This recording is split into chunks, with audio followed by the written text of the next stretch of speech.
Welcome in, everybody. Indiana just took down Maryland 42-28 to improve to 5-0 for the first time since 1967. This is the Hoosier Illustrated post-game wrap-up. I'm Drew Rosenberg. It's Kyler Staley with me. Kyler, I guess you're there. It's rainy. It's wet. How's that like for you? It is wet. It is rainy. I am in the tunnel of Section 9. I think that's what it was. So I sorry if the visual is not great for the people that are watching, but you said it. Indiana is 5-0. Very very nasty game, but also a high scoring game as well. Indiana put up 42 points. You saw a few things. Honestly, the first time that Indiana has really been challenged, I would say, this year, and this Maryland team really took it to Indiana. For the majority of the game, really gave them a challenge. But you also look at, Curtis Rourke threw 2 interceptions, something that we just don't ever see and everything. And he was pressured a lot. But the fact is that Indiana, their defense stepped up when they needed to step up, and the offense clicked when it needed to click. So that resulted into a 5-0 start for Indiana. Yeah, and it's one of those things, at least for me, I love to see from a team. You win ugly, you win games, a team turns the ball over 3 times in the first half. Usually you're down by, the Indiana of old is down 28-7, 28-3 after that. And then you look at halftime, 3 turnovers, and they're winning 14-7. Curt Cignetti, it's always about the next play, it seems. Every time you hear him talk. I know you probably didn't hear, but in the post-game coverage, Elijah Surratt was asked about it, and he was like, what's the best part about being 5-0? You can get to 6-0 next week. Yeah, absolutely. I mean, this is the thing. So it's been 57 years since Indiana's been since they've won five in a row, start off 5-0. But and Curt Cignetti, he talked about it, he said, just to clarify, I am old enough to remember that. So which was funny. But you can tell the excitement, not only with the Indiana fan base, but with the coaching staff, with the Indiana players. We talked to Aiden Fisher, we talked to Curtis Rourke, and we did talk to Surratt, James Carpenter. We talked to them after the game, and you can just tell, what they really loved about this game was that the fans showed out. I think they finished out with 48K or so, I think, as far as the attendance numbers. But they fed off the energy, which is kind of crazy to think because, the attendance for Indiana has been lackluster over the years. And you can tell the fan base is really buying into this. And honestly, the more and more that they win, the more and more that the fans are going to show out as well. So you can really sense the culture change, when it comes to the Indiana football program. This is not the old Indiana football. This is a new era. I mean, it was cool to see Curt Cignetti after. It seemed like he was getting a little emotional in the immediately after the game, just reacting to being 5-0. He talked about it at the start. I mean, it was always Google me, I win, and everyone's like, prove it. So far, he's done that, and now you're 1 game away from bowl eligibility. Yeah, and Cignetti, he's proven a lot of doubters wrong. I would say, a lot of people, just kind of shook their head when it comes to the national media. Even the fans kind of shook their head. There's no way that this Indiana team is going to be as good as what they are. Yes, the schedule has not been the greatest, but they just show that they can really put up points. They just put 42 points on a pretty solid Big Ten team in Maryland. A team that has always been tough for Indiana.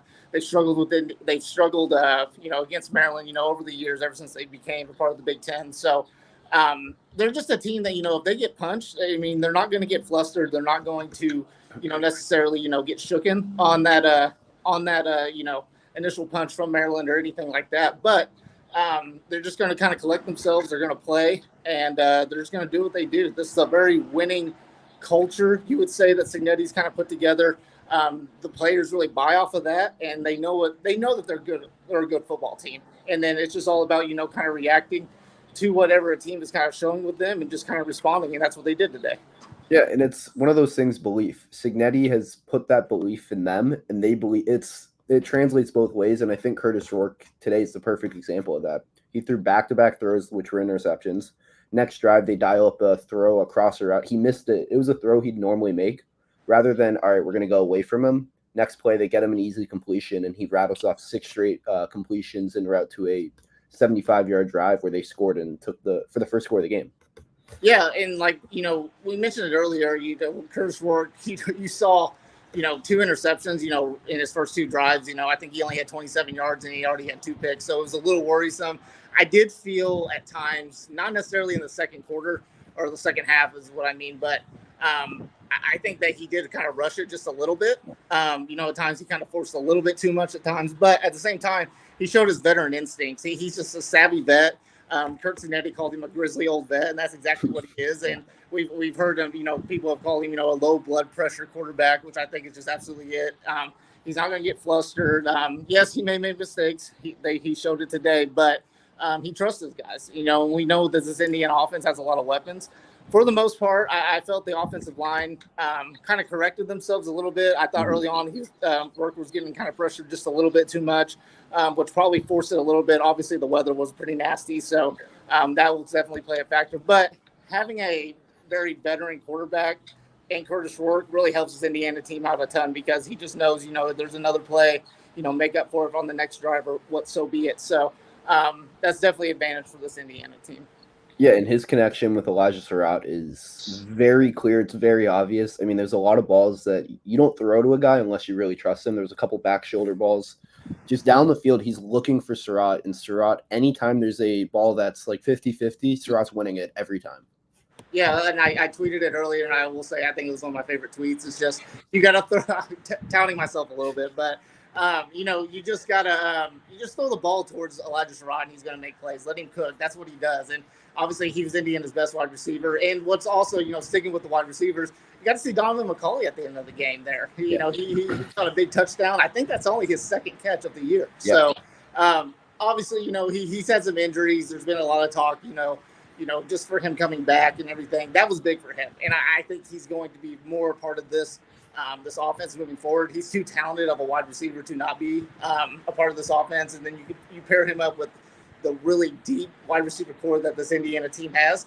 It's just only going to make them a lot more dangerous when it comes, for the rest of the Big Ten schedule. So, but, Surratt, he was definitely the main guy today, as far as the offense. Him and Rourke have a really good connection, and it really paid off today. Yeah, and I want to talk about another receiver. I'm going to plug our podcast a little bit. Talking about the Hoosiers podcast, our football preview, you and I had the same breakout guy on offense. It was Omar Cooper Jr.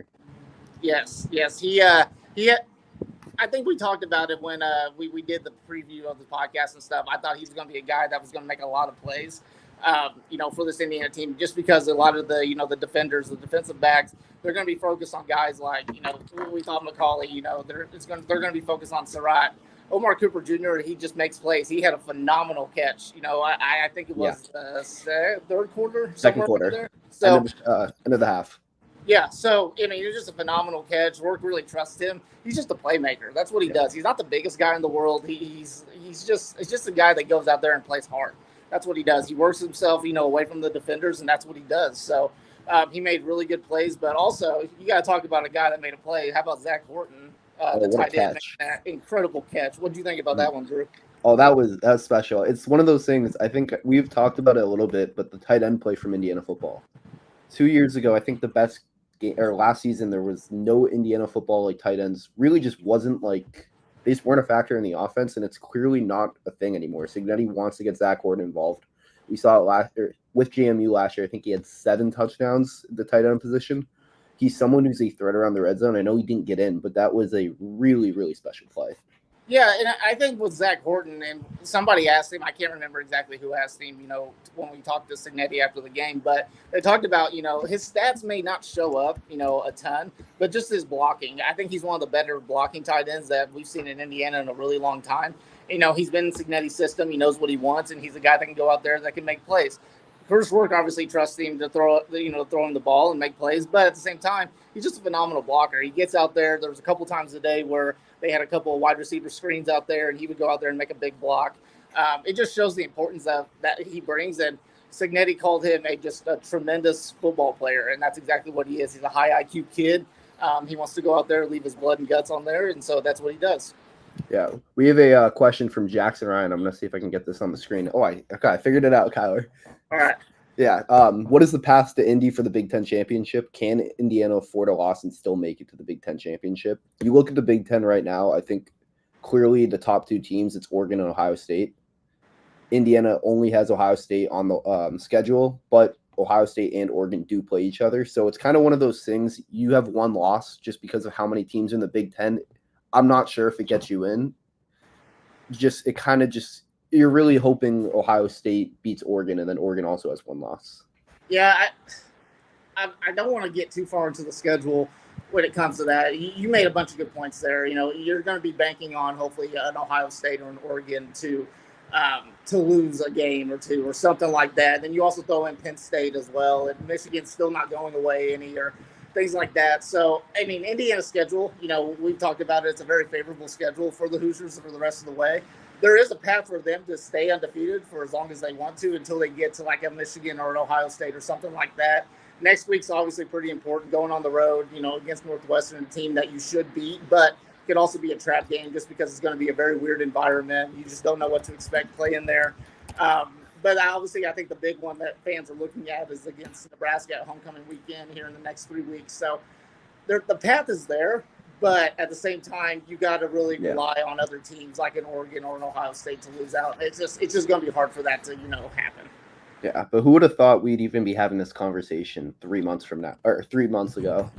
I mean, nobody thought that. That's the thing is like a lot of the Indiana fan base, they were excited for Signetti. He's a winnable coach. That's what he does. He just wins games. But at the same time, they know the history of Indiana football. It's not been fun to watch. It's been very mediocre, and mediocre might be even too good of a term to say. It's just not been very great. Yeah.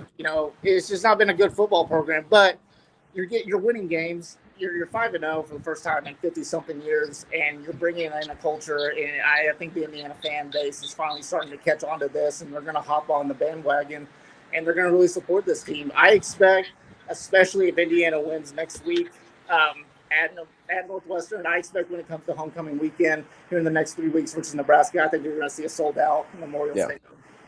And that game, someone just asked about how the IU defense will prep for the fake Mahomes. I'll throw that up for a second. Just, Dylan Raiola.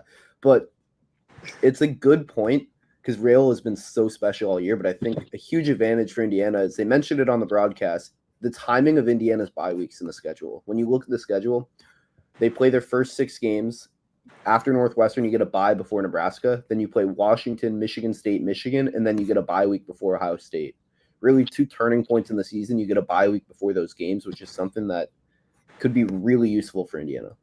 So, first of all, with the fake Mahomes thing, I think that's hilarious. First of all, that's really good. Good question, Matt. But,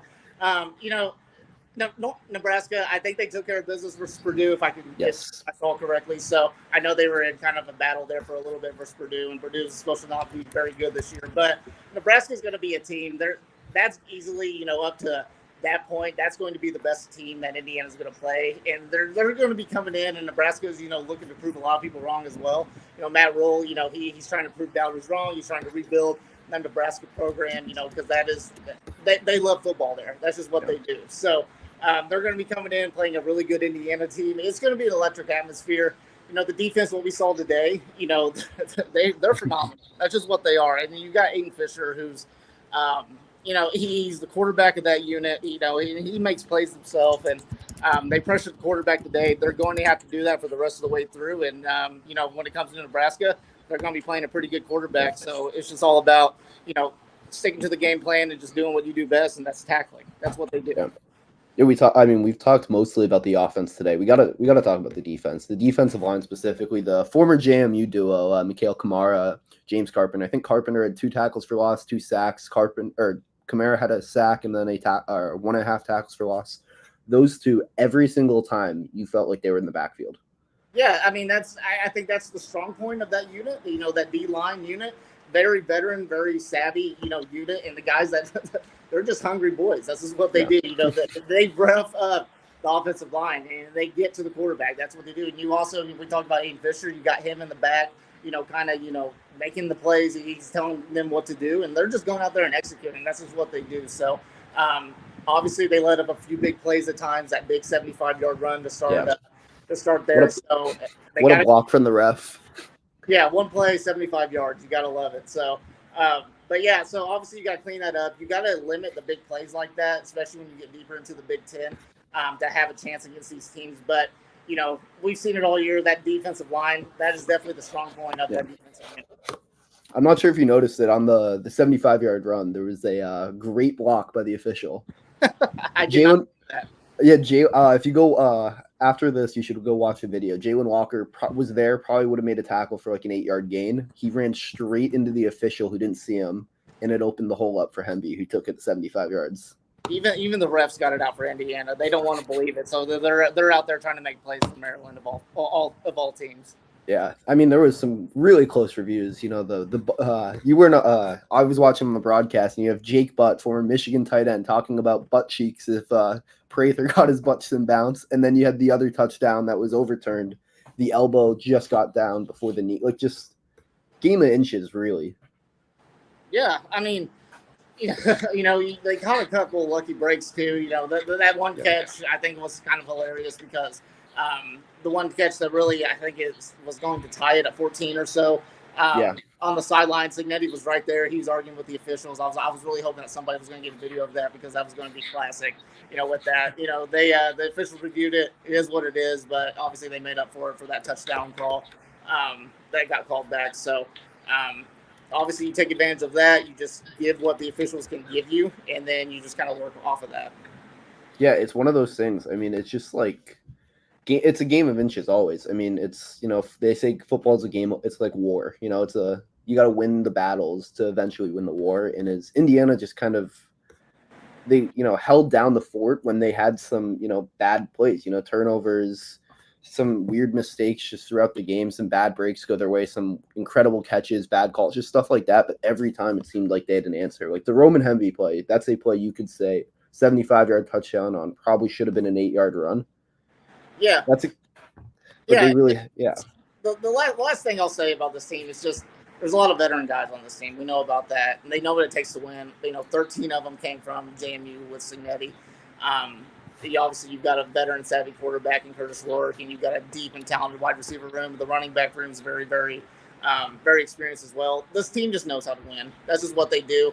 It really is no surprise to them that they're winning like this. They're used to it. So it may be a surprise, you know, to the Indiana fan base, but not to these guys. And honestly, you know, they're going to keep having that mentality. I think Indiana's going to win a lot more games, you know, for the rest of the year. Yeah, and, you know, next week, Matt just kind of had a quick shout out about it. The setup on the lake, it's Northwestern's, you know, temporary stadium. It's going to be a weird game because Northwestern's coming off a bye week. They've played two quarterbacks in Mike Wright and Jack Losh. So it's, you know, there is some like mystery. I know Northwestern's 2-2 and they haven't looked great this year, but it's one of those things like it's a conference opponent. I don't want to say a rivalry, but, you know, Illinois, Indiana, if I had to guess, there's going to be a lot of Hoosier fans in the crowd. It could be one of those weird games, and it's just staying disciplined for that game. Yep, it's just playing your game at the end of the day. It's going to be a very weird, different environment. You're playing on a soccer stadium, so you just got to get used to it. It's going to be chilly. Lake Michigan is a very chilly lake if you've ever been to it. So you got to play your game. That's all you got to do when it comes to the road games. Take care of business. You're obviously the better team when it comes to it on paper. So it's a trap game through and through, but at the same time, just take care of business. And Indiana's looking at 6-0. Yeah, and you have, a chance to clinch a bowl game. I think we said at the beginning of the year, like a success for Kurt Signetti in year one was a bowl game beat Purdue. He is one win away from a bowl game, and, you know, can't play Purdue yet. But I don't want to, you know, jump to game week 12 but Purdue looks not good right now. So yeah, and it's just one game at a time. That's just exactly. Simple question to that, one game at a time.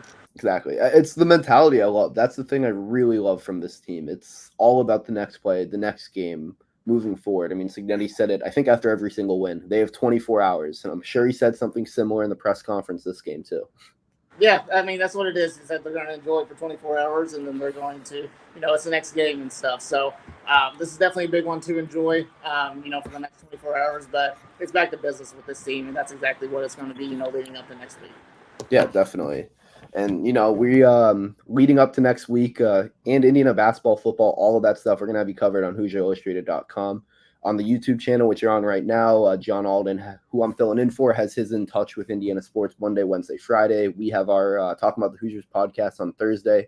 So we're going to have you guys full of coverage, everything you could want, breaking news, stories, recaps, all of it. HoosierIllustrated.com has you covered. This has been the Hoosier Illustrated post-game wrap-up. We'll see you guys next week.